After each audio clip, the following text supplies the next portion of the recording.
Here it is, finally, the 57. I actually filmed a video on Monday to get with you guys. Casey wasn't around. He's working on fixing some stuff over at the other shop. And so I got Keith to do a video on this, and we did a ride along. $250,000 worth of parts, and then you have $150,000. I told everyone we were coming to get you. Yeah. Talk about the car. $75 an hour per person. A little nervous. Is almost $4 grand. A lot nervous. Wow. It's kind of like stealing your dad's car when he's out of town in high school, taking your buddies out for a cruise.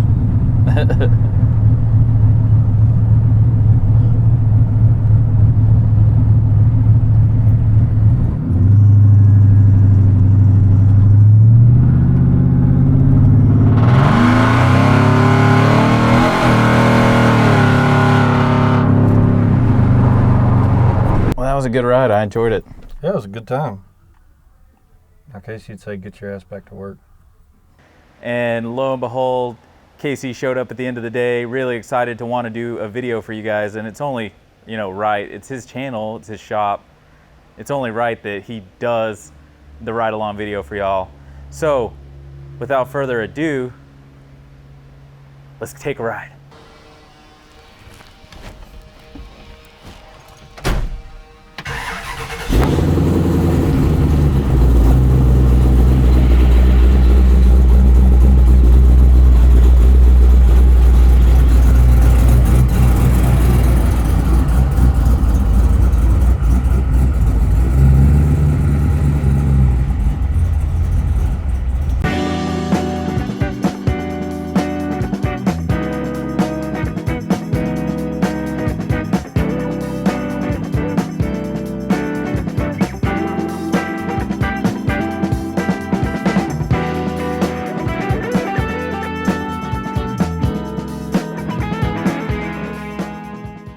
All right, so what we got here is our 1957 that we built for SEMA of 17, correct?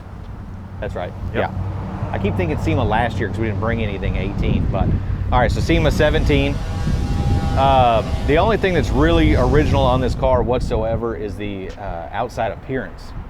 So everything from the top of the firewall to the back of the floor pans, trunk pan, everything's been hand built. All the floors were new because we changed the seats, we changed where the motor location is. Transmission tunnels all done. Seats are not anywhere close to stock. The seats are extremely highly modified version of a G-body seat. We probably should have just built our own seat by the time we cut these up and got them to where we were happy with them. Zach did all the interior work, foam building and everything. The dash is out of a 59 Impala. Gauges are Dakota Digital. It's got a retro sound radio that's Bluetooth. Zach built a full stereo for the car, kick panels and everything. The steering wheel was custom made by EVOD out in California for us. It is, looks like a manual transmission car, but it's actually a 4L80. It's a Mass Motorsports 408 with a Whipple supercharger on it, 2.9. It's got a Wagner front drive on it, Be Cool radiator. It did 600 at the tires on 89 octane. The car is going to California. The guy lives up near San Francisco area, and their super is 89, where ours is 93. So it would definitely make more power than that had we had better gas or race gas, but 600 at the wheels on 89 is pretty respectable, I think. The wheels are also custom cut by EVOD. They've got our logo in the middle of them. Customer was nice enough to let us do that because we're taking it to SEMA. It's a Roadster Shop Revo chassis. We had actually had them custom designed, I guess you could say, to be as low as it is. So it's actually an inch lower in the front and 2 inches lower in the rear than their factory Revo setup. So we had to raise the back of the car up even higher to clear the trailing arm or the control arms on it. The gas tank was made by Rick's Gas Tanks. I think they're in El Paso, and I did a half in, half out gas tank because I wanted a big gas tank, but I also didn't want it scraping the ground. The trunk is all built out. It's nice. The back panel comes off. We can get into the sub so we can tune the amp, check on the battery if we need to. And then you can see on the floor, like that's the gas tank, half in, half out. It's got our logo on the pump. on the hat. And then I'll show you under the hood. We didn't want the license plate in the bumper or on the deck lid because they're just, I think they're kind of tacky up here.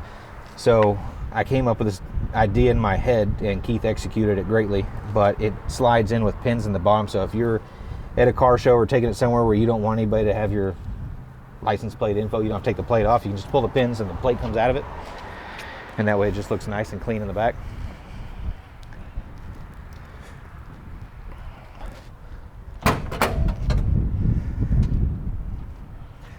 Like I said earlier, it's a Mass 408, Whipple 2.9, Wegner front drive. It's got ultimate headers on it, full stainless mandrel bent exhaust.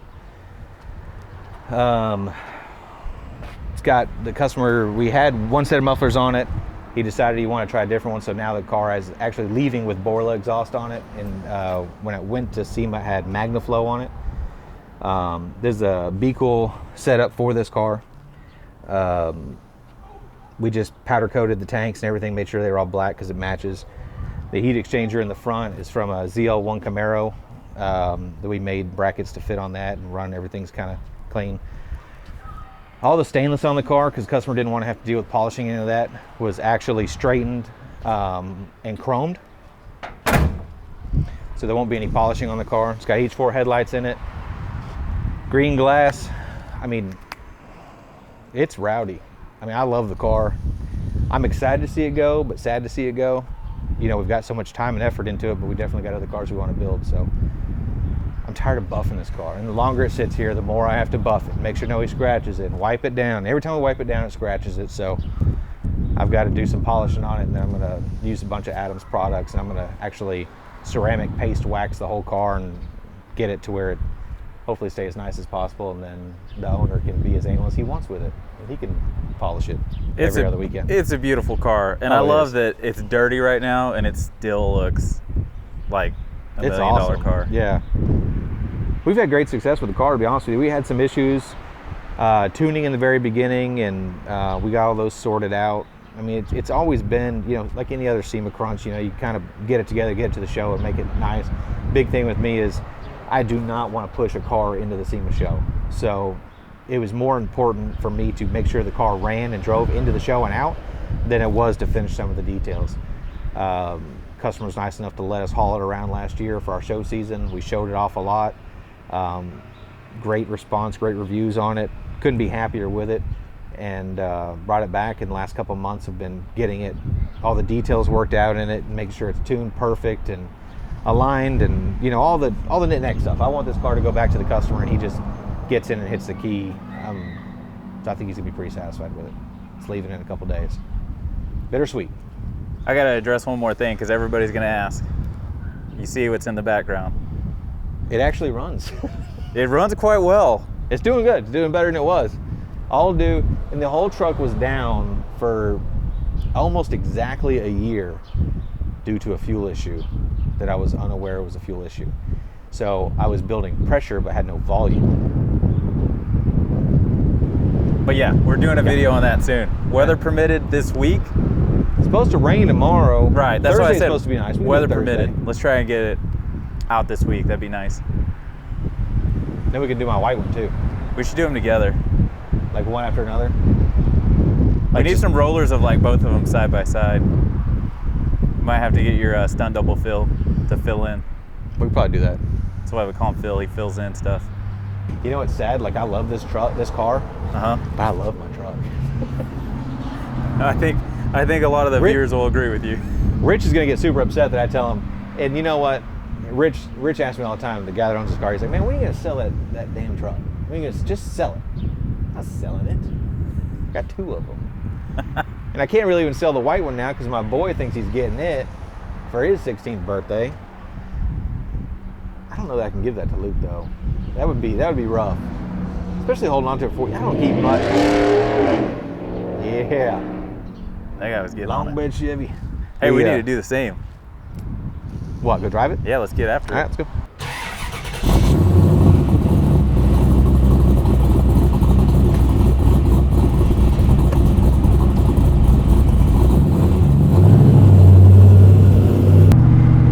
built a lot of cars, right? But not so many that were on full chassis, right? We've done modified stock chassis, mostly. You know, we've really, as time goes on, you get different clientele, and builds escalate because everybody's competing with each other, and you know how that stuff goes, blah, blah, blah, blah, right? So we built a car a while ago. It was a 68 Camaro, Synergy green, black hood, and hold your horses, people. That was a stock 430 car with headers and exhaust, and that car would rip. And then, but that was just bolt-on stuff, so it was spun everywhere, you know. I mean, it's just the way this car transfers weight. And I'm not much of a chassis guy. I don't understand the geometries. I like know just enough to get myself in trouble, but there's by no shape or form could I build one or like explain to somebody. You know what I mean? So, like for instance, my green truck had a 4-link coilovers, and I could smoke the tires at 60 miles an hour. Like that's that redneck. You know, I smoke tire 60, no drop a gear, disappear, whatever. But like, it was sketchy. My truck did 700 of the tires, and this car does 600, and it feels like a top fuel dragster compared to my truck, because it spins a little in first, grabs second, hooks, and runs. Dude, it hooks. It's stout. It's completely different animal. So, and it rides phenomenal. Doesn't squeak, doesn't pop. The doors don't go out of adjustment. I mean, it just goes down the road, you know, straight. It's just amazing what you get out of, you know, spending the money on a full chassis built car. My green F100, it's got the fast track chassis and a cage in it, so it's gonna be stiffer. A nice coilover setup. I mean, I'm just curious to see what 1,000 horsepower in a full chassis truck is going to be like. This car weighed out, this car did, at 49.51. So 51% of the weight was in the front half and 49 in the rear half. So it just handles really well. You know, it's kind of like steering the car from the middle at that point. You just got good weight distribution. Like on my truck, when I start building and placing things, I want to put it on scales. So when it comes down to the placement of the battery, it's not necessarily going to be exactly where I decide it's going to be. It's going to be where it needs to be, because it might need more weight on the left rear than the right rear or something, you know. So a lot of variables in building a car, and we've definitely learned a lot over the years on what to look for, what to do. You know what doesn't work, being able to tell the customer, hey, I know you saw this on Instagram, you think it'd be cool in your car, but there's no way that's going to work, you know. And learning the way to educate the customer on building a car to help them achieve their dream is a task in its own. So this car, not necessarily was a lot of that, but it was some of that. We had things we had to learn. A lot of things we've never done, we did on this car. So we were grateful enough to have a customer understand that, and willing to put in the efforts to get what he wanted out of it. This car was in his head. He's had multiple cars built from multiple people, essentially, and never really had the right person to build it. I met him a few years ago at Scottsdale Barrett Jackson. We chit-chatted for a little while, told me about his car. I guess he liked me for some reason, and he shipped it to me and said, this is the car that's in my head, these are the key components, you know, what do you think? And we just started with renderings and throwing things out there and coming up with different ideas, trying to get what was in his head onto paper with a rendering guy that I'm talking to. So it's kind of, I'm the middleman trying to get him, you know, figured out, I guess you could say. So I think the car turned out great. He was super happy with it. Everything's done good. So I don't know. That's not us dropping pieces. I don't think so. I think we're running over shit. I don't know what the hell be falling off I the just car. hear stuff jiggling down the road, man.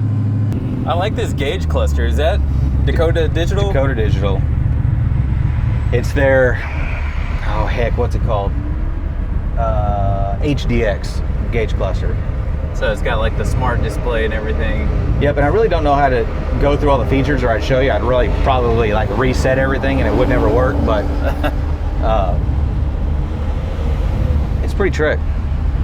What about the stereo? That's not original stereo, is it? No, 59 Impala dash. It's a retro sound radio. It's got Bluetooth, XM, Sirius, HD radio. I don't know. That's cool, but it keeps you from like cutting out the dash to put a modern stereo in. Yeah. Like, unfortunately, like in my truck, it's a 67 dash, and retro sound, nobody makes an aftermarket radio for it. So I found an original radio delete plate for 1967, because 67 was its own dash. Even though the 67 to 72 F100 was a pretty much interchangeable truck, the dash in a 67, where the radio and the heater and AC controls were different. Gauge cluster was the same, glove box same, just the center. We couldn't find a radio, so I'm just gonna run a Bluetooth unit only, I guess you could say. So, just a cool ass car. I don't even know what to tell you. What are the wheel specs on this thing?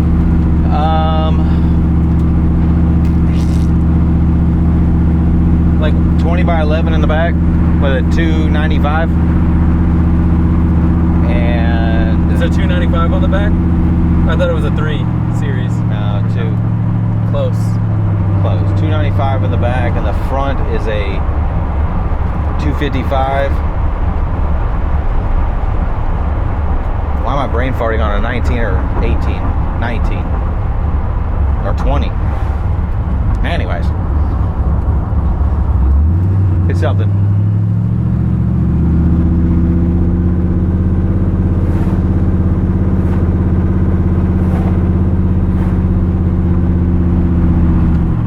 Such a smooth riding car too. You wouldn't think for being 4.5 inches off the ground that it would ride well. Dude, it rides like such a modern car. These roads suck. These roads suck. And this car feels nice. Yeah, you'll see when we do my lightning video. It doesn't ride that good. Sport truck issues.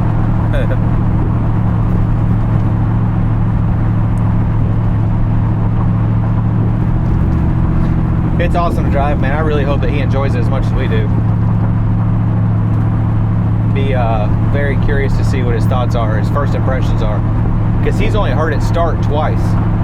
Once at Back to the 50s car show, he flew in for that show. And we started it up on grass, and that muffles everything. And then once at the shop with the new mufflers on it, in the shop, on the lift, behind it. So really not even, he's never heard the car like outside, like, or driving it. He's never ridden in it. And it's been, he's got more patience than I do. I'd have a hard time having a car built and then not have it for a year after that. But What kind of boost levels is it producing? Is it low or? yeah, it's not very high. I mean, it's pretty, I think it was like 10, 11, something like that. Maybe not even that. It's not a lot. It's not like 16, 17 PSI or anything. Do you hear the supercharger? Not really. This exhaust, that I think it's actually louder in the car than the old exhaust was. I think. I mean, I can barely hear the blower. You can hear it when you romp on it, but the car gets so dang loud, it kind of covers it up too. Right. It's hard to quiet down horsepower. Yeah. So I'm worried about it on my truck. I've been talking to everybody. A guy named Richard that works for MagnaFlow that's really helped coaching me through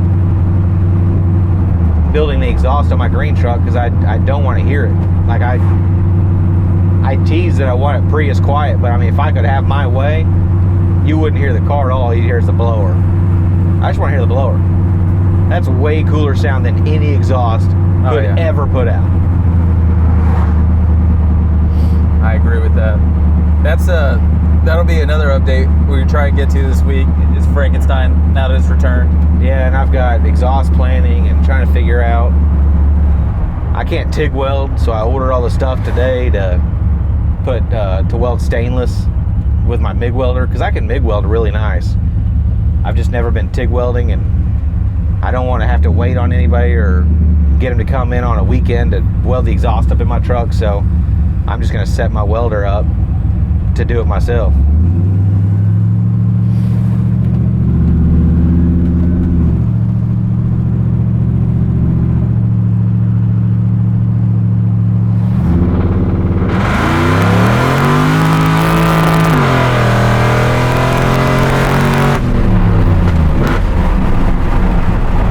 And with the brakes that it has, still make the turn to the shop.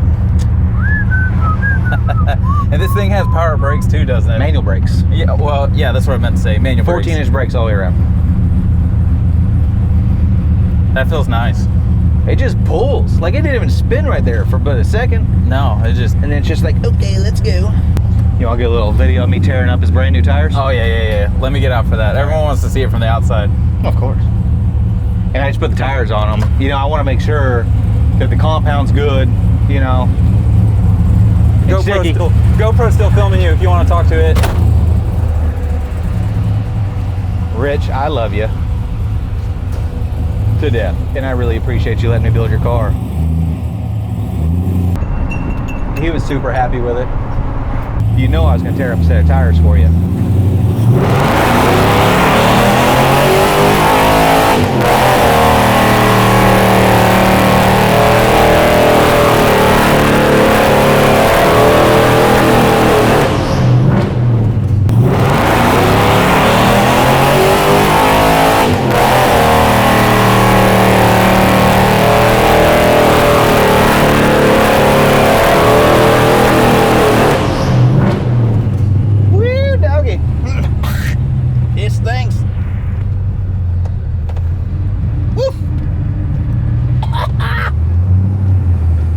Breathe for literally.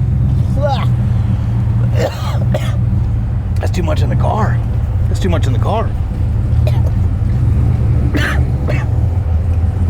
My goodness. I'm gonna let this air out for a little bit.